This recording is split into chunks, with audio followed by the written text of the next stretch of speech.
Well, welcome, or in many cases, welcome back. This is College Comp 2. Let me go big screen here just for a second.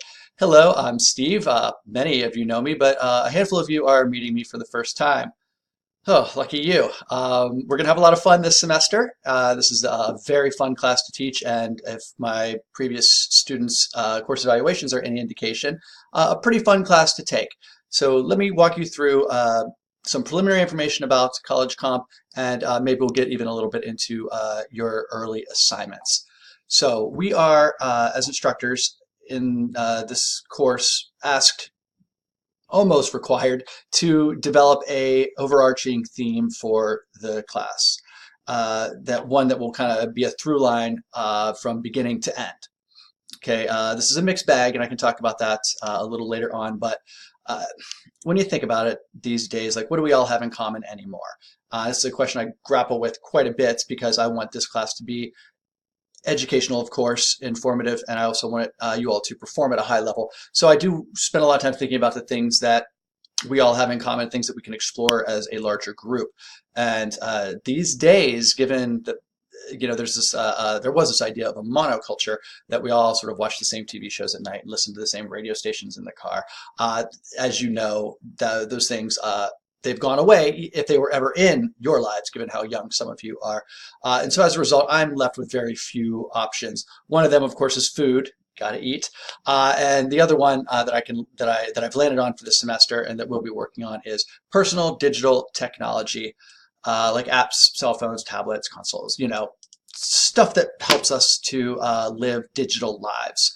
Now, we're going to have lots of conversations about what constitutes technology, and I'm going to be very particular about how you use the phrase or the term technology throughout our time together. But I want you to stay focused on personal digital technology instead of, the pen or I don't know, the steam engine, the automobile. Those are all, of course, technologies, but we're going to stick with the stuff that we keep on or near our persons in order to help us live our lives. All right, so that's the first major component of College Comp 2. The other difference from College Comp 1 or College Comp is you will be doing some secondary research, which is to say you will be doing some going to the library's website, retrieving outside sources in order to help augment or support your arguments. But mostly what you'll be doing is being the researcher yourself. You'll be conducting primary research in this class. That will take many different forms. You will, as we'll see soon enough, the first essay is observational in nature. The second essay is a bit more internal and reflective. But you'll conduct interviews. You will maybe distribute surveys or questionnaires. You will do additional observations. You can collect data, conduct research in lots of different ways, and you'll be trying out a lot of those different ways this semester, which I hope you find to be fun or at least tolerable.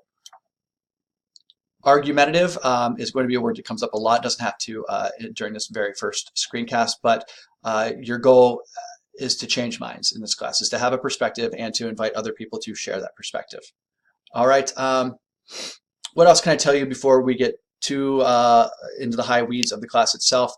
Okay, don't waste my time asking me questions that I've already answered somewhere else. Many of you already know this. I just don't want this to be a confusing aspect of the course.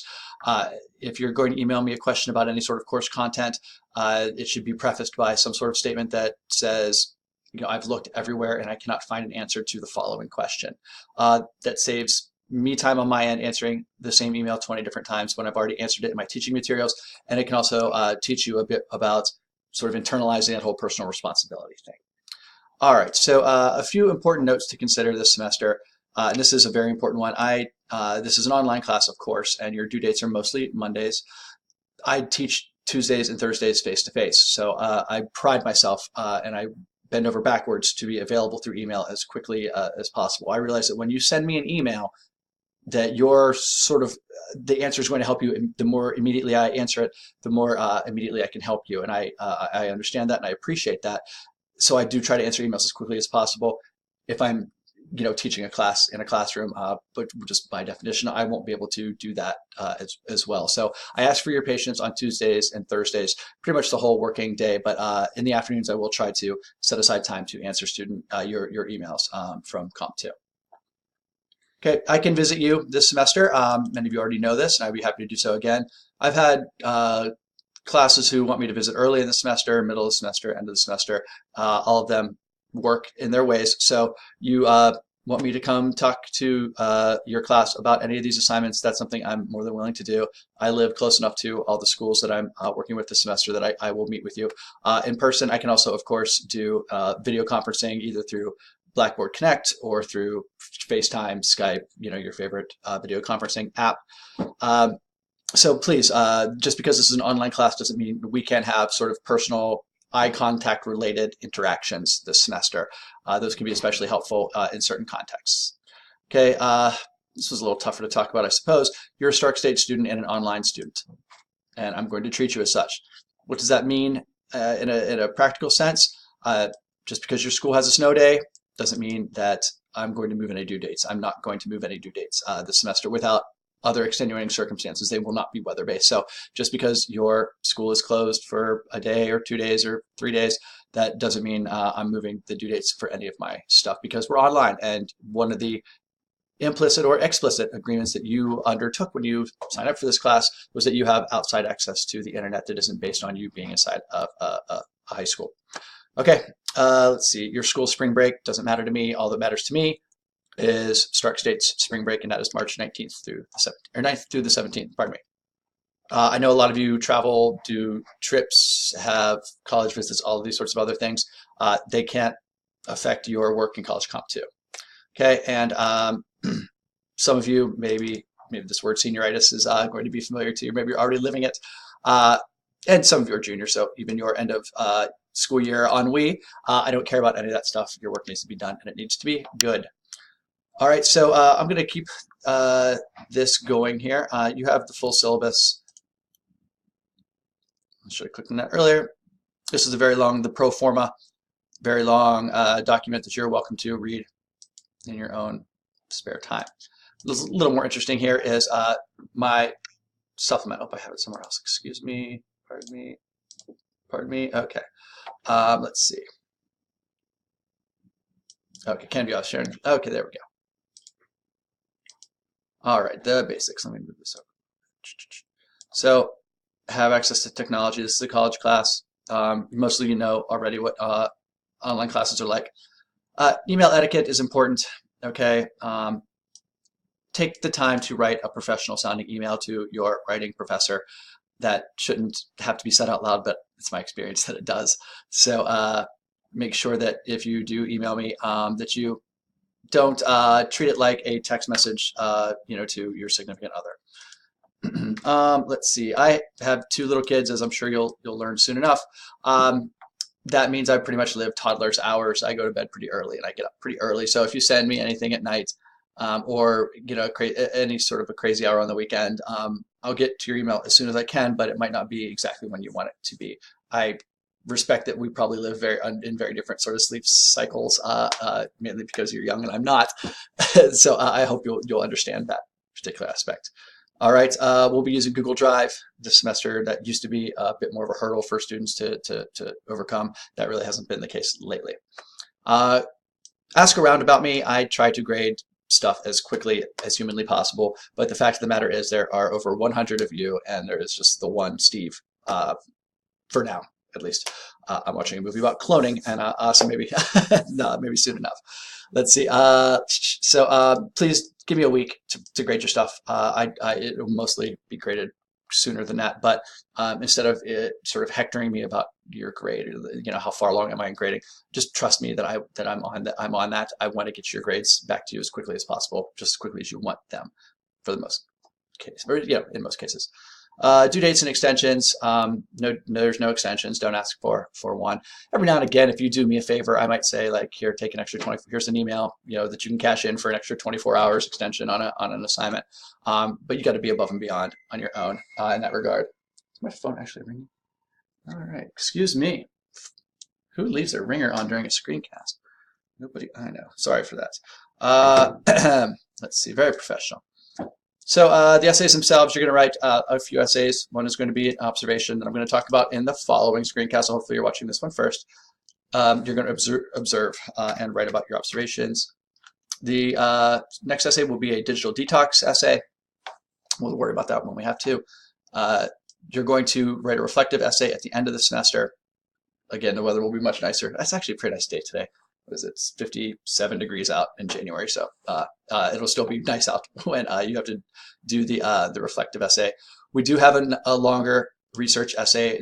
You're in Comp 2, which means you passed Comp 1, so that should not scare you. You will use secondary sources and primary sources in order to support a larger sort of tech-based argument on a topic quite literally of your choice. Anything you want to write about, all it has to do is include technology just a little bit, just a skosh, and there are plenty of ways to make that happen. So it does have to be 7+ pages. Don't let that number freak you out either. Let's see. The end of the semester is going to be spent working on what's called the Collaborative Multimodal Project, or the CMP. So it's not a written text, it's a visual one. And so we're going to take a lot of things we learned about technology, and not only are we going to advance an argument about technology, but we're also going to use technology to advance that argument. So I like that. That's sort of got an Ouroboros element to it, the snake eating its own tail. So that will take up a good chunk of the end of the semester. You'll know the end is near when we get to the multimodal project. You'll have smaller assignments that I will talk about a little bit in the next screencast about reader responses and the invention journal. The invention journal is sort of an ongoing data collection process mostly. There's some other assignments built into it as well.